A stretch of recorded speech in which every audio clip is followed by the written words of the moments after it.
সম্মানিত শ্রোতাগণ, বলার উদ্দেশ্য একটাই যে আপনারা সকলেই জানেন যে আমাদের এখানে মসজিদে মাদ্রাসায় কাজ চলছে। আমাদের মসজিদ মাদ্রাসায় কাজ চলছে। দেখলাম কয়েকটি গ্রিল এদিকে লাগানো হয়েছে, উপরে কয়েকটি কাজ বাকি রয়েছে, উপরে প্লাস্টার হতে প্রায় বাকি রয়েছে, তারপরে গ্রিল লাগাতে বাকি রয়েছে।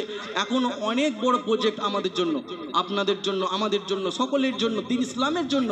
আমরা সকলেই মুক্ত হাসতে এগিয়ে আসবো, সকলেই চেষ্টা করবো এই দিনের জন্য কিছু খরচা করে দেওয়া, দিনের জন্য কিছু দিয়েও যাওয়া, যাতে যেমনভাবে করেছিলেন আমাদের সাহাবাগণ, যেমনভাবে করেছিলেন আমাদের ইমামগণ, যেমনভাবে করেছিলেন আমাদের তাবিগণ, এইভাবেই তারা দিনের জন্য এগিয়ে এসেছিলেন বলেই দিন আজকে এতটা ছড়িয়েছে, দিন ইসলাম এত সহজভাবে আমরা পেয়ে গেছি।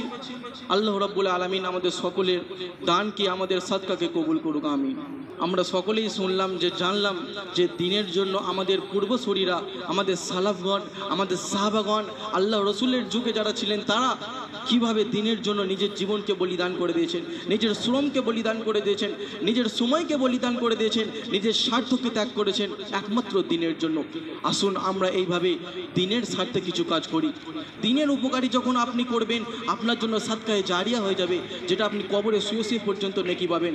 এই মসজিদ যদি এক বস্তা আপনি সিমেন্ট দেন, তাহলে এই মসজিদ যদি কিয়ামত পর্যন্ত থাকে, কিয়ামত পর্যন্ত আপনি দুনিয়া থেকে চলে যাবেন ঠিকই, আপনার নেকির অ্যাকাউন্ট কিন্তু বদ্ধ হবে না, নেকি আপনি কবরে শুয়ে পেতেই থাকবেন।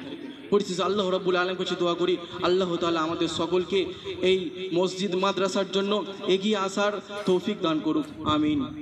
ওগো আল্লাহ রাব্বুল আলামিন, আমরা যারা এখনো পর্যন্ত দিনের জন্য নিজের সময় দিতে পারিনি, দিনের জন্য শ্রম দিতে পারিনি, দিনের জন্য সম্পদ দিতে পারিনি, ওগো আল্লাহ রাব্বুল আলামিন আমাদের সকলকে দিনের জন্য সময়, সম্পদ, শ্রম এগুলো দেওয়ার তৌফিক দান করো, আমিন।